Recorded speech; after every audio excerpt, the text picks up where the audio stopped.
but they aren't extended. It's the people with huge grins on their faces. How many people were at the panel? Yeah. Panel queen. I love it. Mop. Like your column Q&A. Ooh.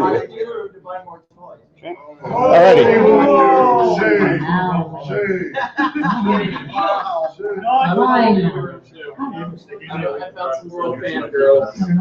I live on the edge.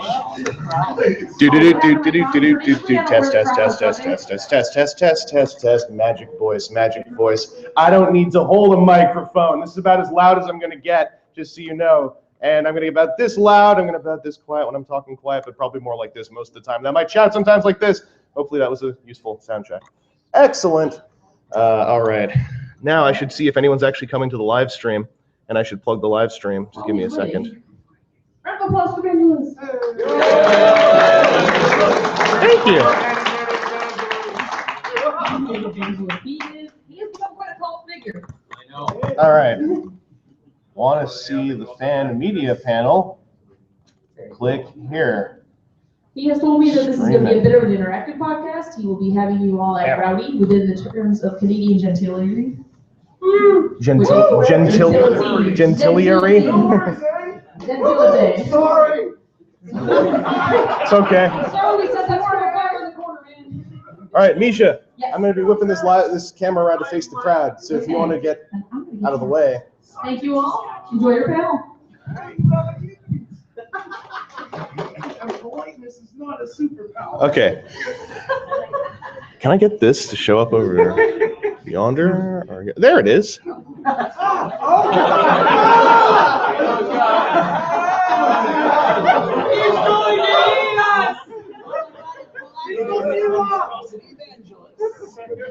That's kind of cool.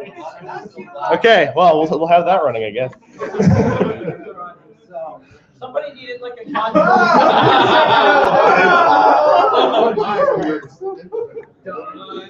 Actually, I can't see it from over there, so I can't operate I can't see if we're actually getting stuff on screen, so I'll bring it back. There we go. I'm going to give you guys a Word document instead. There you go.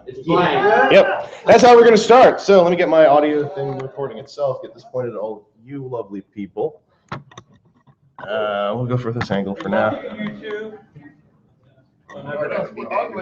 That's like all crooked and stuff. Oh, well, that works. Go away. Dutch angle. All right. Copyright issues. Let's get this recording. Stuff. I know. Everybody's going to look at us. All right, everybody. Welcome to the fan media panel. I'm by myself this year, which means that I decided to do something experimental because then I'm the only one who's at risk, along with all of you. So if you'd like to participate in this panel and not just watch, make sure you're sitting far forward as you can in the seats so that you can see what's actually going on. If you're in the back, it'll probably be trickier, and I don't have time to repeat stuff because we're on a schedule. So we're going to make a tour review together, okay? And this is not going to be my usual process because usually I don't do it in one go in a room full of people. But I still have some things that we usually do. I usually lay out like sections, intro. It's really hard to type looking at a screen. 3,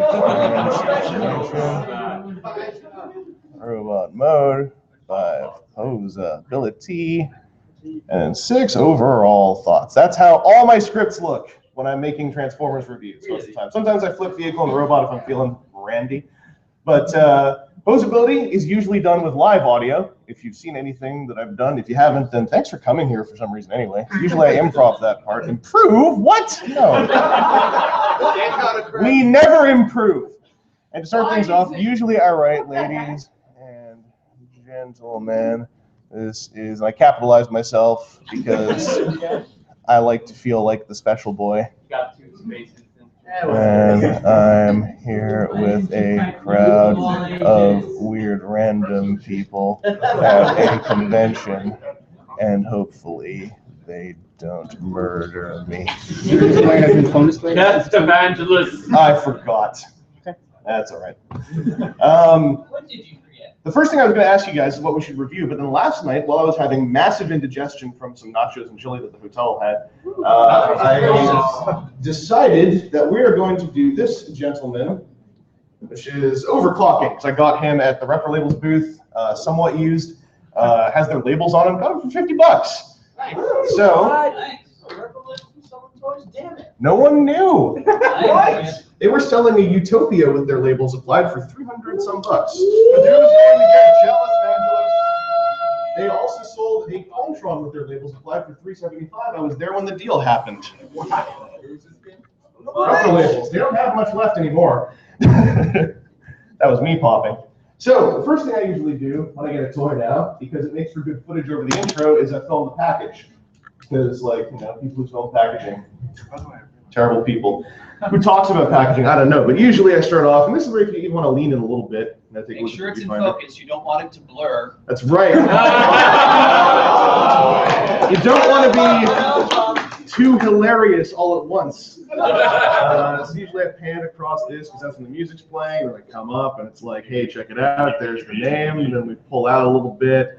There's the thing. It's at a canted angle because that's how I do. And I kind of hold on that. Usually I try to make this clip about 30 seconds long so that I have enough footage. And usually I don't take more than 30 seconds to intro a toy. Big question is, do you review packaging? That's up to you, of course. Now, in my case, I don't really like to review packaging because I like to just get down to brass tacks. And usually packaging is just a box. Like if you're gonna look at this box, like it's like, hey, look, there's a tray inside. Oh no. Okay, so let's get down to brass tacks. The toy's over here. Because you all thought I was gonna. I want to start in vehicle mode. So take a look at this in vehicle mode. Now, what I want you guys to do, we're gonna come up with content for these bullet points. Okay. For the vehicle mode, I'm going to put this over here for Seth so you can all see it, especially those of you in the back. And just look at it and come up with me if you want to. If you can't think of one, don't worry, there's other ones to do. Come up with a bullet point, like just a one bullet point thought you have on this vehicle mode as you see it. I'll run you through some stuff while you're thinking. And then once you come up with your bullet point, we're going to do the Q&A mic style thing. And you just line up, give me your bullet point. We got to do this fast. So if you don't have a bullet point, then don't worry about it. There's more to do. If you've already done a bullet point, try to let other people go forward first in case that becomes a thing. If only 2 people want to talk in the first place, then whatever, it's a 3-person review. So just so you know about this vehicle mode, it actually rolls. There are wheels underneath. There's 3 wheels. These little thruster thingies, they move up and down on a hinge and on a ball joint. They're sculpted at a slight angle.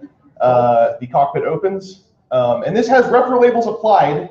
If that is something you want to think about, that's up to you. I say we just pretend they're already here. But I would mention that the Reaper labels. Yeah, the Reaper labels are shiny. You know, they're all over him. And there's actually a label inside the cockpit because that's the detail orientation you do when you make stickers. So yeah, that's basically the vehicle mode. There's holes in the sides in case you're wondering. You can see me through all that. And yeah, I'm gonna keep this webcam pointed at the stuff it has to be pointed at. They probably didn't see me throw the box. No. Poor suckers. That's live exclusive. So look at this thing, and if you have a bullet point, let's say you got 10 seconds, get on the mic and get lined up. Don't say it yet, because I'm going to run up there and film you talking. By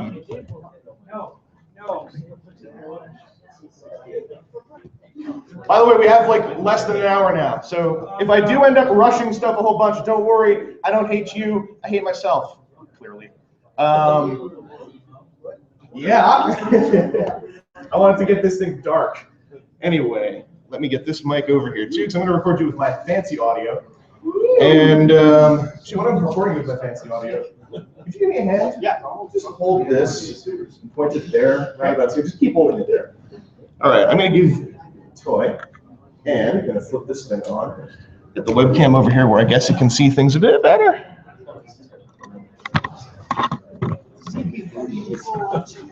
There we go. All righty. When you are ready, take your time, people.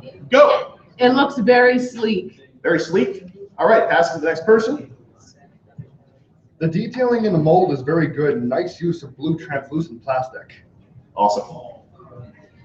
Everything about overclocking is raked backwards for speed, but he is a little thick and chunky for the sports car he's supposed to be.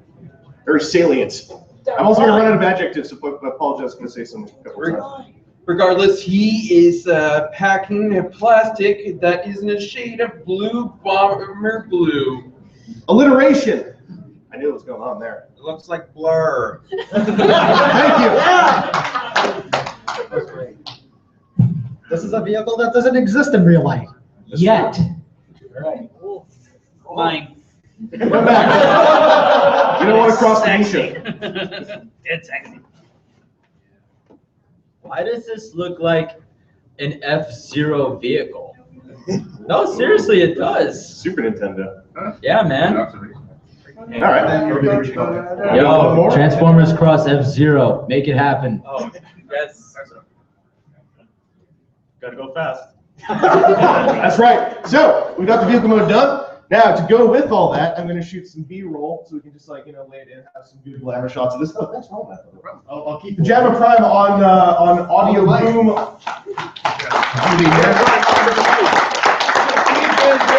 So again, I apologize you can't see this too much more clearly, but I'm going to do some B-roll panning over the vehicle mode. And Usually you put something funny. it's going to go, out so we get a nice 3/4 front view of the vehicle mode. Holding that a little bit, move it around a little. I like to have the shot moving a lot because I like to pretend I'm an auteur. Sometimes people realize that why would I be auteuring toy product review? But hey, why not? Get some shots of the vehicle mode's butt. Get some of those sweet quad thrusters. Get a little bit of that hind quarters action. And then while I'm panning right on that B-roll shot, I'm going to flip it into parallel. I'm going to go into a full-side profile and still going right. I'm going to go across here so that when I do the crossfade, the motion will still be the same, and thus it's a bit smoother to look at. We got us a side view here, and then I don't know, maybe I'll do some close-ups for the features. Like when I'm talking about the cockpit opening, I'll just go close on the cockpit. My hand comes in and flips it up. Wow, that's a shot. Or I'm talking about the way that the hind quarter things move. I do a shot up here, wiggle these around. Yo! Yeah, I know, one-handed, right? Usually I'd set up a tripod, and I have a tripod over there, but we're in a rush. So, this next part is actually going to be using the tripod. This is going to be the most complicated thing we do. This will take up the most time, and I was always going to do this in the hotel room. But I thought it might be interesting to do it here. We're going to do the transformation. I've practiced transforming this guy a bunch. That's good. So I'll pull this thing up into view. Now, what I like to do for the transformation is a montage, because it reminds me of old toy commercials. And honestly, like, how many times have you looked at a toy review and thought, like, hey, this is kind of just a commercial for this toy? Well, I embrace it. So this toy I saw at 100 American. 100 American. I saw it for 120 new at a booth. Woo! I got it for 50 because I'm a scumbag. I just borrow this chair if you guys don't mind.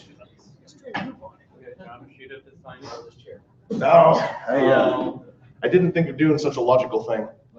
All right, pull us a bit closer. I apologize that I have my back to you here, but if I didn't and I was facing you, you'd have this thing in front of you. There's an artist little part there. You know what? Hang on.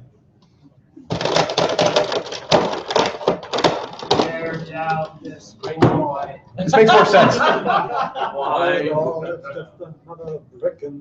No. You've destroyed the illusion. Now you guys can all be in shot. Go hide it.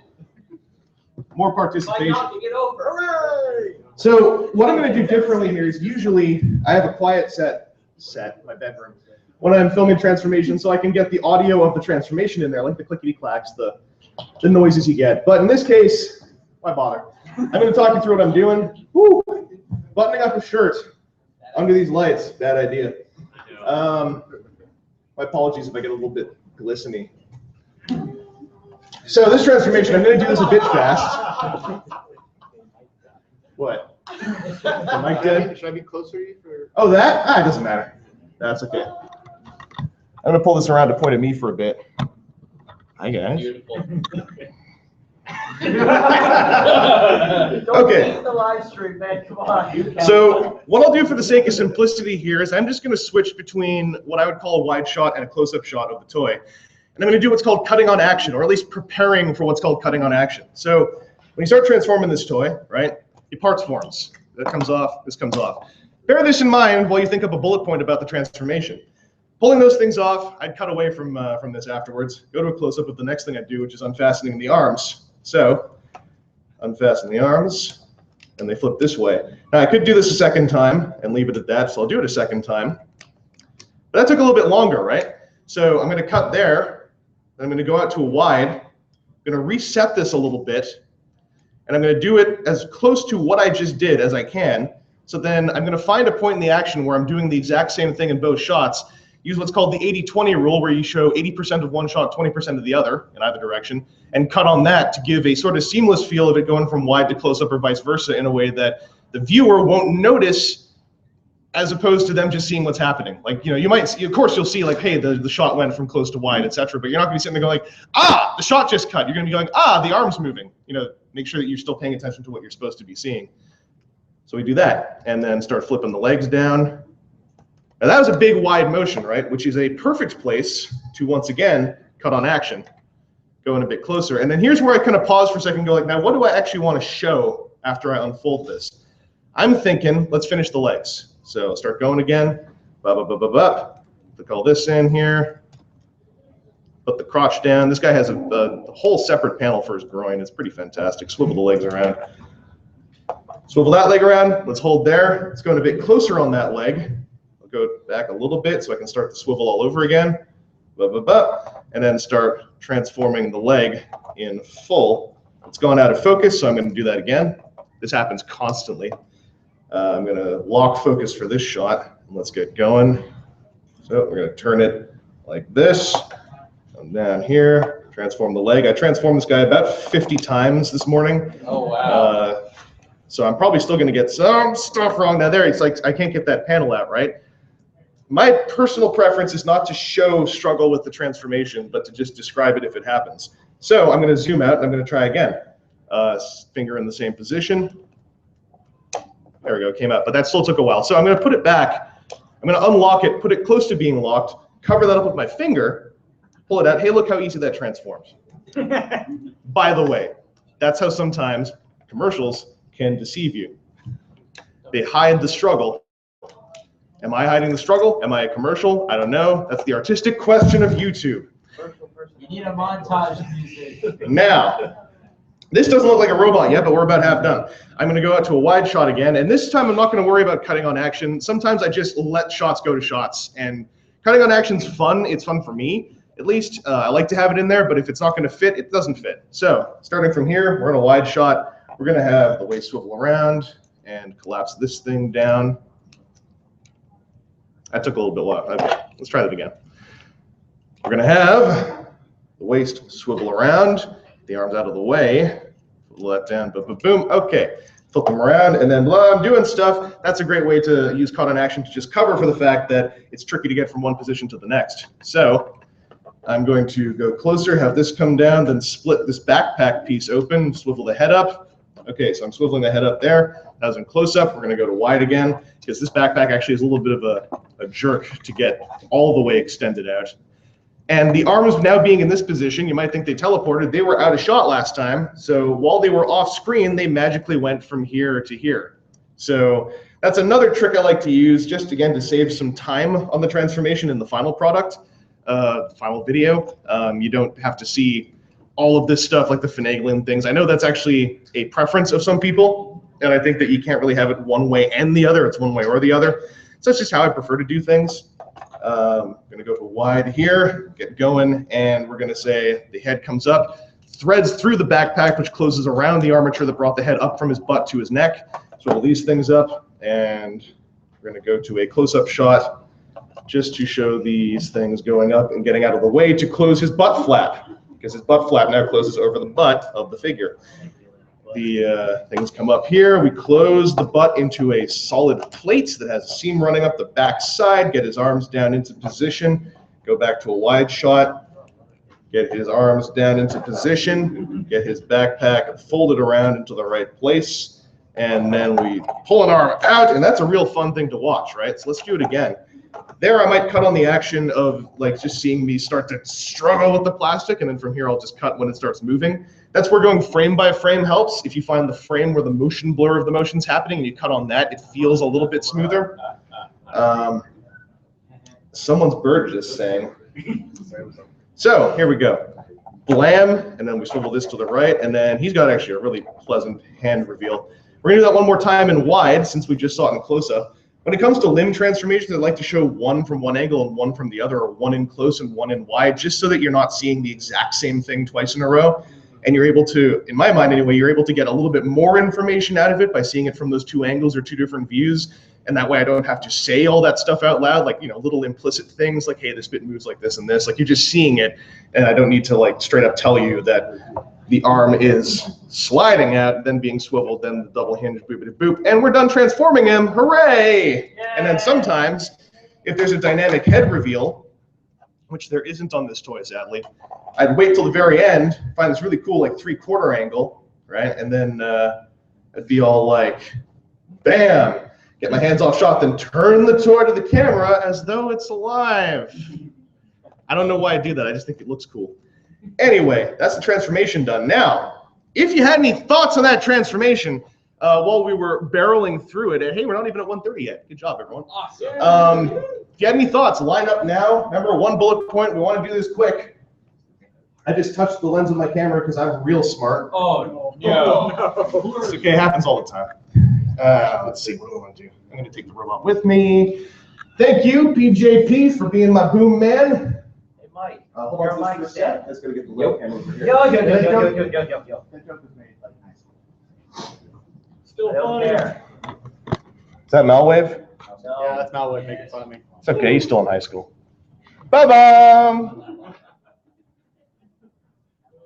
I hate setting up webcams because they work in reverse to how they look in the monitor. Ah, okay, there we go. That's good enough. All right. Do you need these two? We'll do the accessories later. Let's just focus on this for now. All right, bullet points on the robot modes, go! So the first thing you do is take the shield off so you can lose it, just like the G1 toy. Yes. By the way, bullet points on the transformation. That was my mistake. He decompresses from vehicle mode and recompresses to robot mode nicely, but the use of parts forming tarnishes this otherwise really fun transformation. Fun, and he wasn't even doing it. It's amazing how an F-Zero type looking robot can go to being such a chunky and very impressive looking stature. That didn't Englishly work, but If it helps at all, that happens to me constantly. In fact, that gets through into the recording sometimes when I start mixing up plural and singular. And it's quite embarrassing. This is my first language.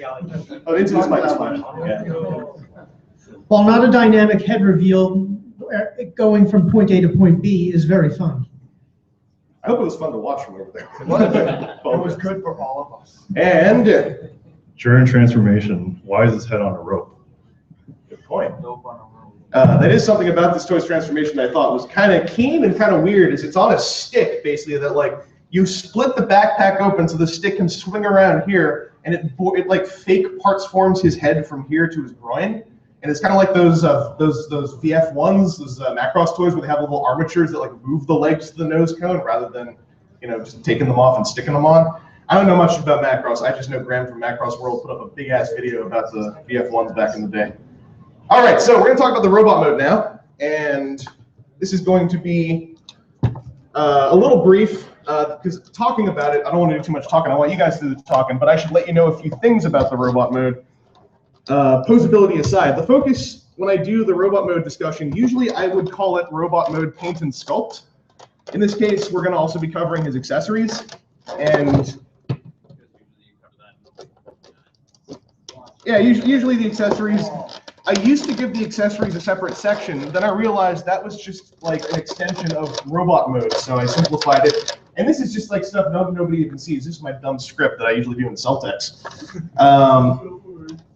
So get these lights around here because we're also going to shoot some robot mode B-roll. Oh, I'm going to, and you guys just take the credit for it when people ask. Like I got everyone. If anyone asks this channel when everyone got the head of the camera and shoot all the B-roll, I stood in the back like smoking an e-cig and like drinking Zima and taking all the credit for everything. Zima's still a punchline in 2015. I've never even had any.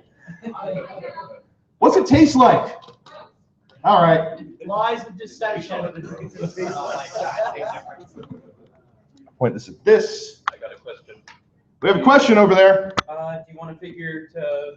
Do you want to? I have an extra figure you can borrow. Do you want something to pose it with at the end? Sure, or you can size compare it. Yeah, People like size comparisons in video reviews. They really do. I have a shoe. Honestly, keep that shoe ready for me. Because I hate scientific size comparison, and I don't know why.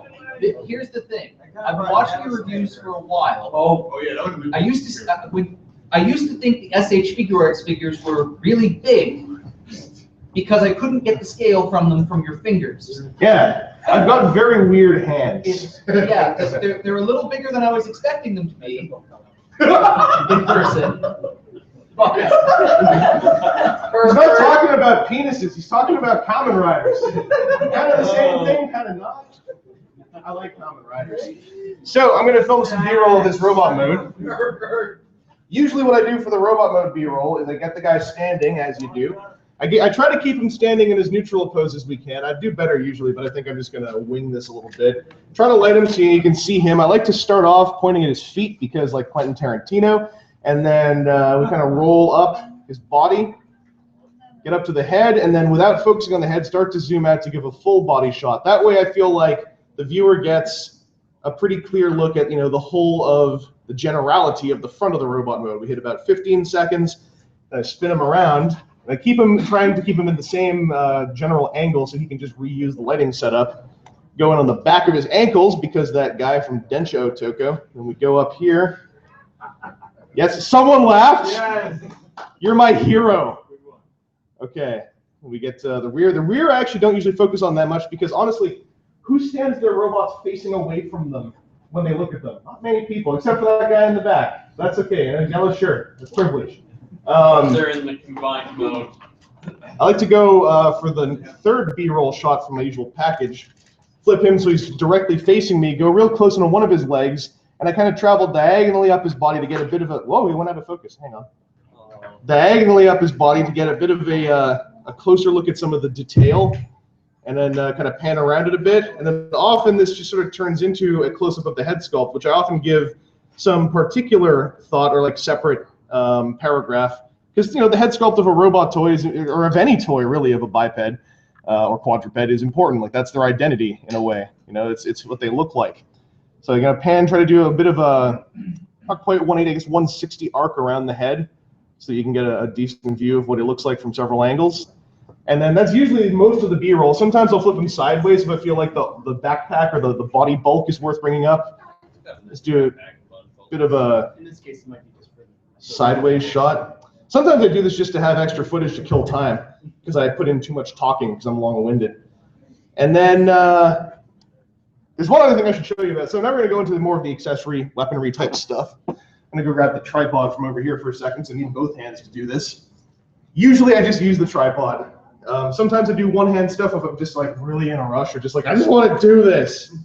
I say that out loud to myself because you got to motivate. He's got a hidden thing on him, which is that his shoulders have stuff in them. Now, when I'm on a tripod, that means I can lock focus, which is helpful. But basically, these things flip up. Have fingers? We'll find out in the posability section.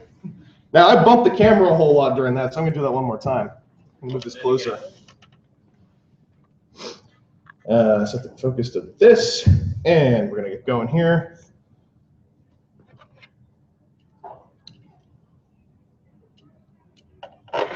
And you know he's got Macross missile pods in his shoulders. Awesome. Hooray.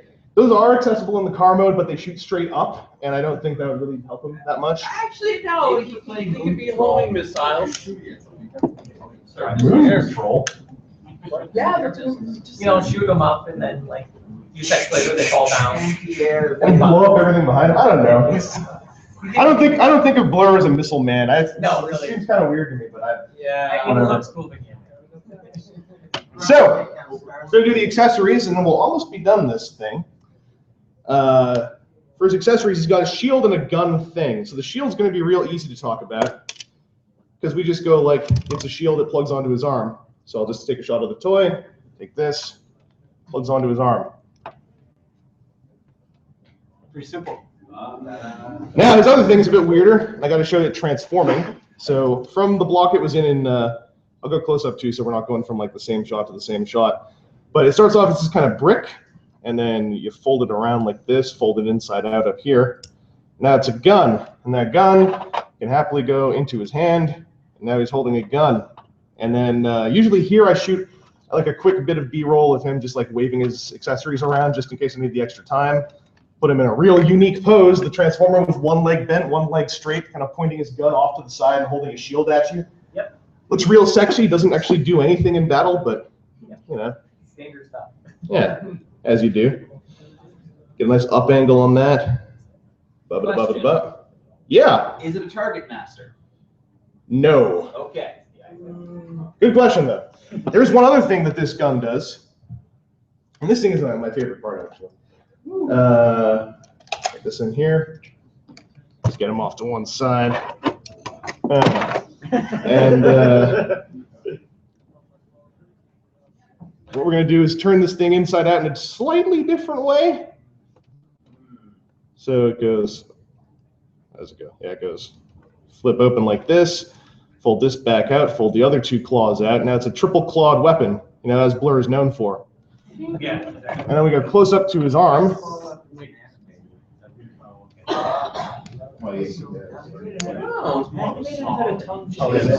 then we'll slip it over his hand. Slip it over his hand. Oh, you know what I forgot to do? Here, I forgot to do one other thing. I'll just leave this into the, I'll make it look like this is part of the edit, but then we come over here and fold this part up. And then this can slide over his hand. This part, does this fold down? Thought it did. Oh, well, I'll just leave it like that. The clean shot shows it going over his hand. From there, we're going to crossfade to something showcasing his new Wolverine claw. You know, as Blur is known for. Well, he had a chainsaw. I'd call that slightly different than a Wolverine claw. We're going to do a little bit of focus pull here to have the claw come into focus as we're talking about it. And then Here we go. Now, you've seen everything about the robot mode barring the posability, so focusing on paint or sculpt or weaponry or to get all into one sentence, everything in between. Line up there, and we're going to do the penultimate discussion about stuff. Let's get this back on you. All right. This helps. Okay, I'm going to get you in shot. And when you're ready to go, go! SXS decided to go for a spotlight blur design, except for the turbines being more than one. Although they did nail the Guido Guidi head. Nice job. For Blur's accessories, him having a claw seems a little more appropriate than him having a big bulky gun to weigh him down, but as fast as he is, it also makes the shield seem somewhat redundant. I have many things to say about this, but sadly, we are on a limited time, and we are not John Machida Jr. That's true, none of us are. No. Let's get him I guess you could say he turns into some kind of micro machine man. Yes!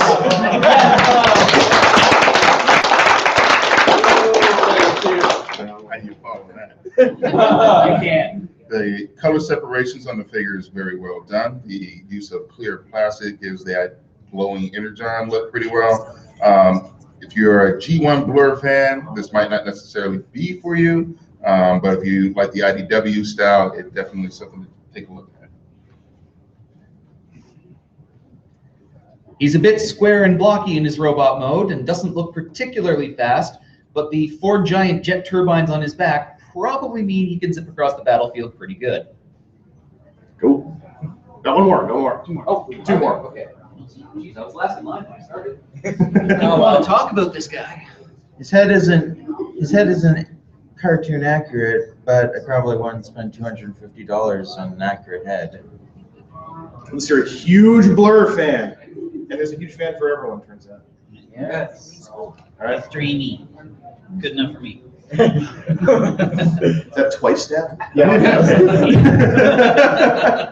there are huge fans out there. Remember, rule of 3. So what we're going to do now is check the time on my clock over here. All right, still on schedule. Now, this part I'm going to do a little bit less collaboratively, and just like last year for the sake of time, we're going to do the posability section, but with all of you in the background. So I don't know if you want to like wave foam fingers or, you know, say what all the time. And, What? I like the wrestling fans do, not like the. What? Turn down for what? What? Okay. You're also doing a good job of filling for while I get the tripod. Do it. Thank you very much for that. So I gotta wibble this webcam back around, put it down at the figure this time. And if I could have the mic for a second, I'm just gonna set it up over here. Sure. I'll give it back to you afterwards. All right. Holding the mic with the extra calls. Is something? Oh. That sounds like a microphone I had back in grade school. I used when I did an audio production of a fan fiction of Hitchhiker's Guide to the Galaxy in grade 1. God. I played Marvin the Robot. I had an echo mic. It's a vocoder app and a speaker. It was not a vocoder for sure. It was a microphone with a spring inside that made your voice echo when you put it in your mouth and started talking. Oh yeah, those are fun as a kid. Yeah, I know. Those are fun. I'm gonna get these accessories out of the way. Usually I try to keep these out of the way in posability mode unless they're posability section, unless they are, you know, highly important. So we'll get him into a pose and get this recording. The light really on him here. I'm gonna do I don't need to do this time, but I'm gonna do the clap that I usually do to synchronize my sound, so I record separate audio. A lot of people tend to feel like synchronizing audio manually is a huge deal. It honestly isn't after you've done it a bunch of times. It becomes very second nature, just like, oh, there's the spike, there's the spike. Okay, so posability section during the panel, and here we go. SXS Blur has a very hard name to say because SXS are 3 letters that suck to say right after each other. Sorry, guys. Anyway, he's overclocking. Thank you. His head is on a ball joint, and it's got a whole lot of waggle, a whole lot of forward back. He can do basically anything with that neck joint, and it's a real simple ball joint. You can just pop right off. That does mean that if you want to get like a different Blur head sculpt, if for some reason you don't want this one, you want something that's maybe a bit more like Corin Howell or something like that. Corin Howell? Did I get it right? Corin Howell? Yeah, thank you. Then someone could make one of those and you could just like slap it right on there. As for his shoulders, there is a somewhat detented hinge here, partly for the transformation, but that gets the whole shoulder pod going up and down.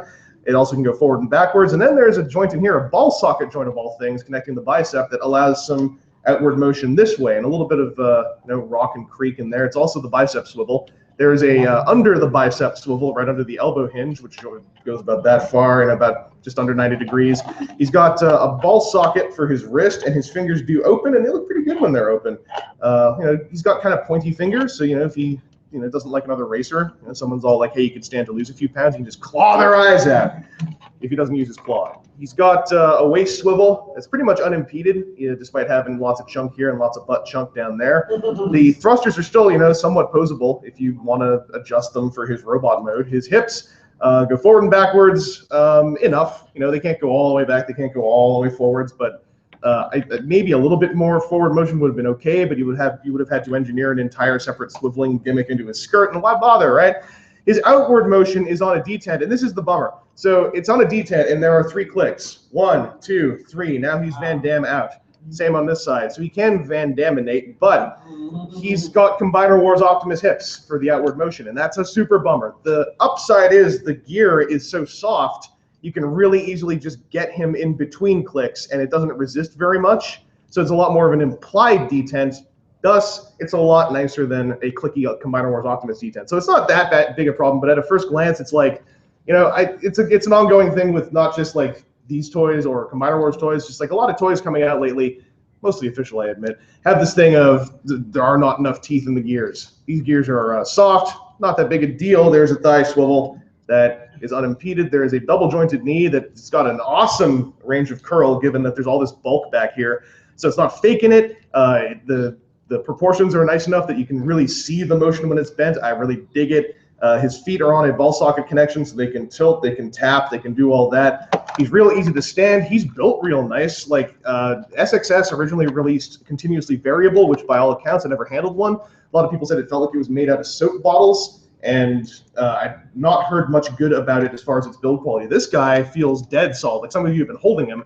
Doesn't feel creaky. You know, he can take a backflip like that pretty well. I'm not going to throw him because there's no wall over there. Like maybe if I put the wall over here and I do that. He can really take it. I don't want to throw him too much because he's got rubber labels on him, and those were never meant to be thrown. But posability is good on this guy. I really like him. He feels great, and everything else would go into overall thoughts, which we're now going to start bullet pointing, start thinking of them. Cut that. So in overall thoughts, what I like to do, I try not to repeat myself. I try not to like say things over again. I do constantly anyway. But I actively try to think of ways to like summarize the figure, summarize what I'm saying using new language in about, you know, like 2 or 3 paragraphs. The last paragraph is usually just a joking one anyway, so like 2 paragraphs. And this is something I know does not go over well with lots of people. I tend to try to avoid saying, I recommend buying it, or I recommend not buying it. Because our tastes are so varied, Transformers are now so varied. A recommendation comes with so many caveats. I'd rather just say the caveats and not the recommendation. Unless it just, you know, outright sucks and say like, I think this sucks. It's not really worth the money. In the case of this guy, I would say he runs at around $100, and it's a bit of a bummer. He's an unbelievable $50 toy.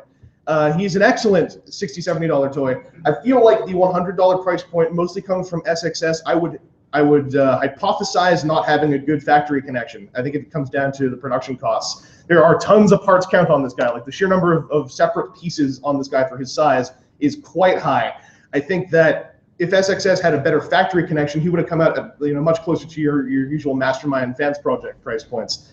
But that's me coming up with ideas for why things are there. And it should be up to you as the person coming up with your bullet point to say, you know, regardless of that, do I think it's all right?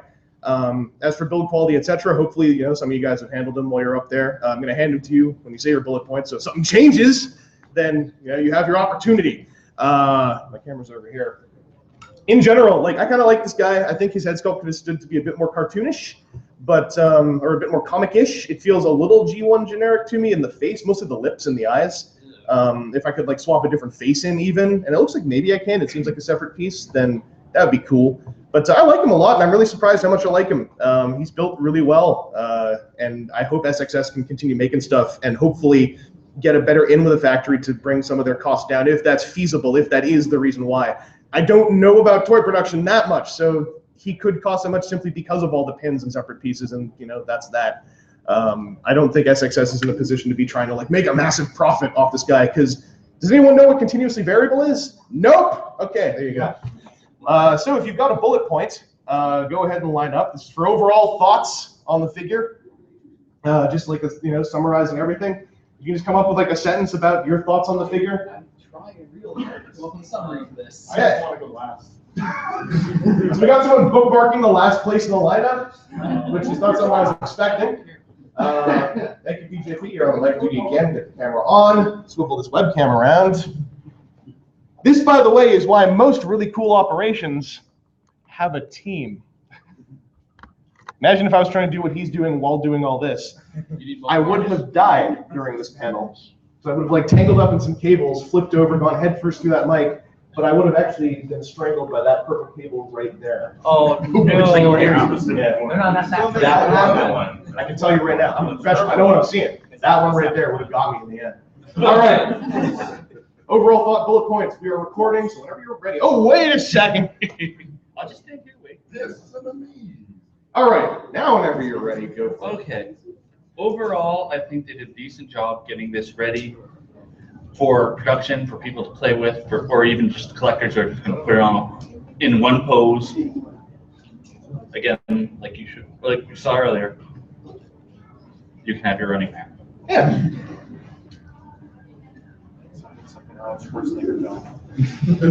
It takes a few design liberties, but it aims to be a good IDW design blur toy, and in that I think it succeeds in having both a good-looking robot mode and vehicle mode, and an interesting transformation.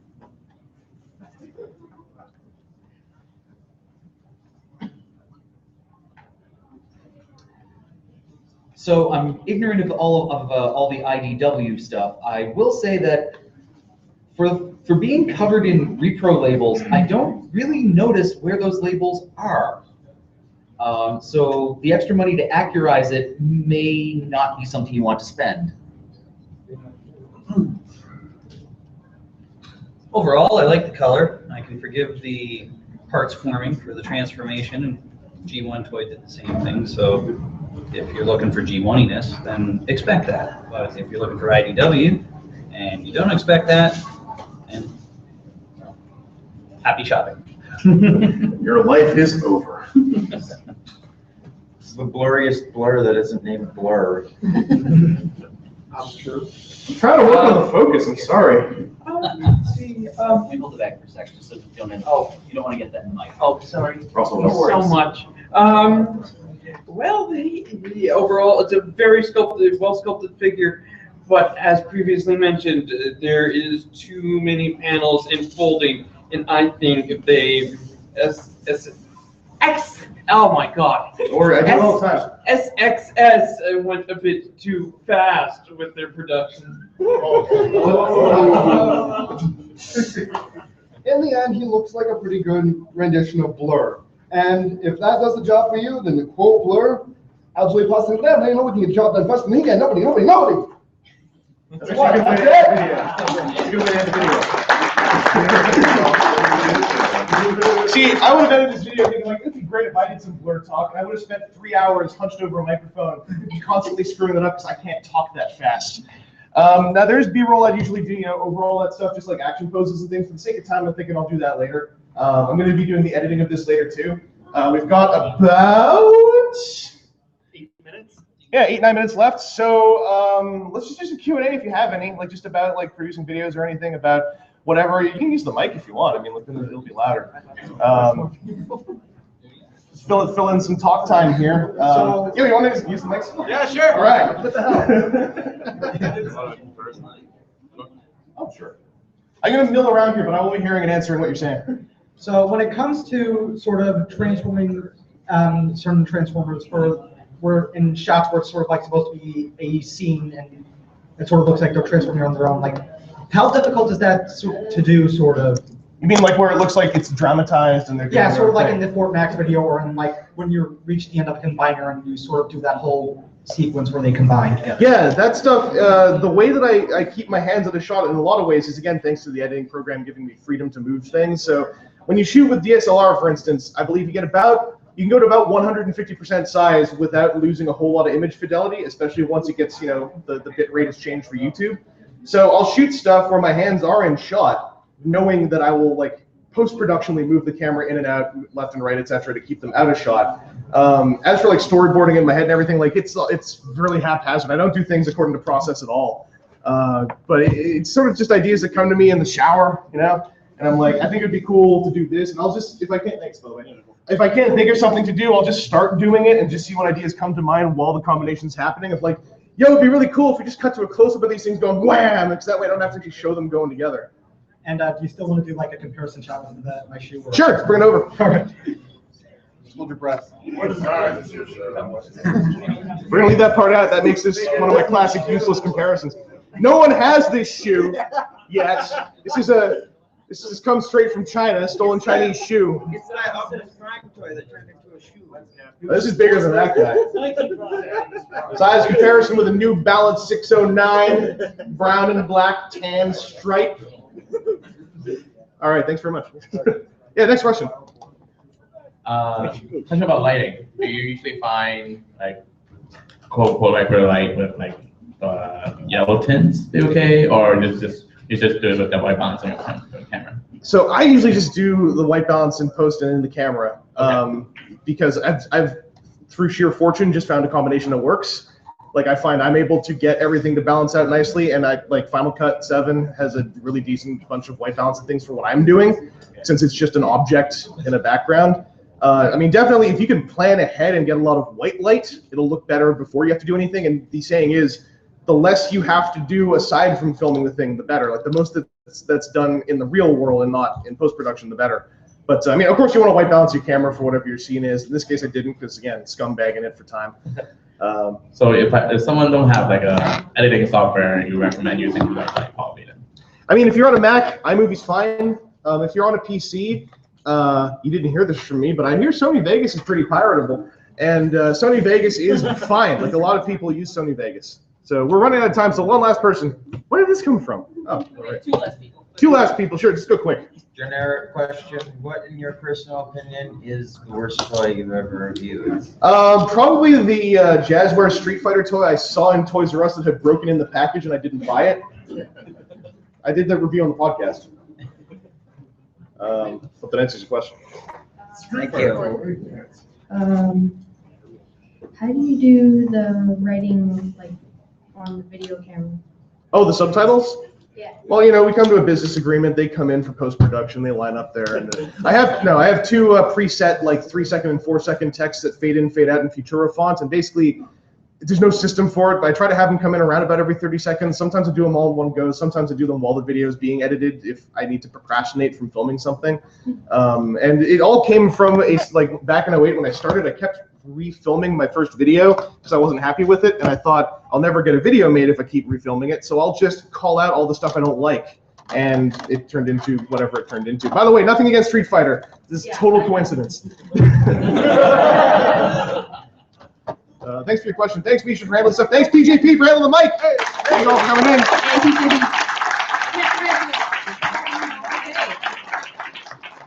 Coming up next is the script reading. If you have enjoyed previous script readings and previous TFcons, Evan is selling DVDs of previous shows. You can see which crown I'm wearing. You can find out what hair color I have. You can, take some guess or something. It would have been funny if Devastator was for some reason. Thanks very much for the help. Yeah, no worries. Am I still late? Am I still on? Yeah. Enjoy the script reading.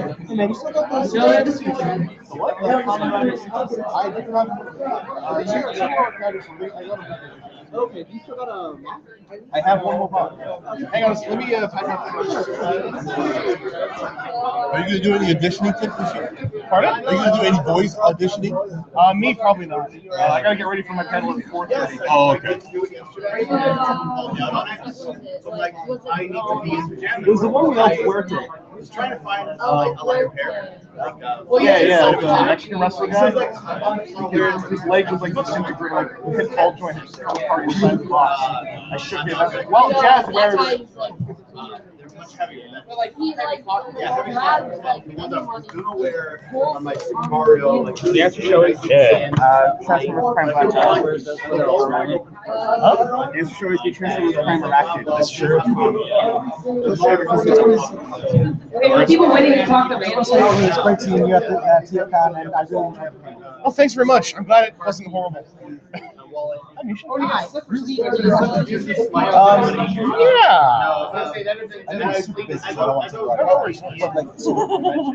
have a podcast. Really got up and coming. If it was any possible way, any chance, doesn't have to be anything, even if it's but I would remember if maybe take a peek. I know a lot of you are excited about the script reading, but I need the area of the front cleared out because I still need to clean up. It's fun. We enjoy it. Are you around? Find a seat, please.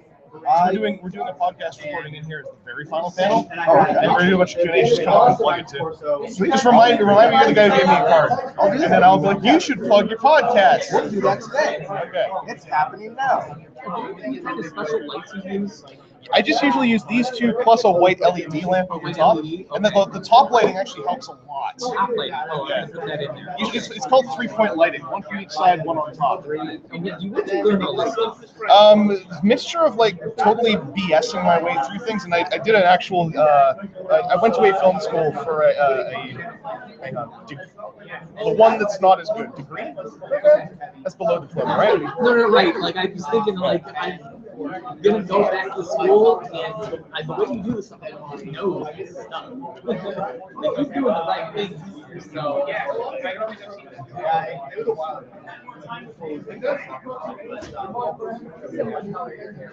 Screw up and then learn from screwing up.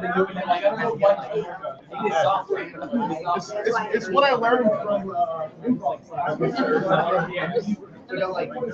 Marvel wannabe. Bail, yeah, bail, and then make fun of yourself afterwards so you don't do it again. No, or just be fail. It's just like always to be ready and accepting of the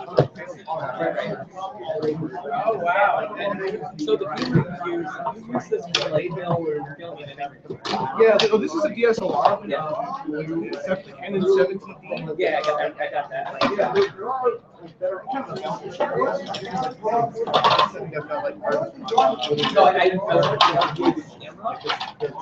And then if we can record videos up, that's what I would I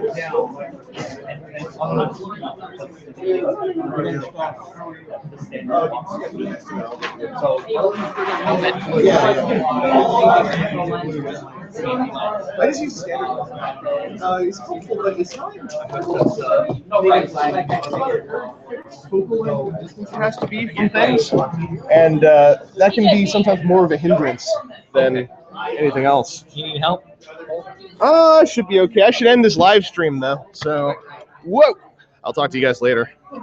Hang on, find the button.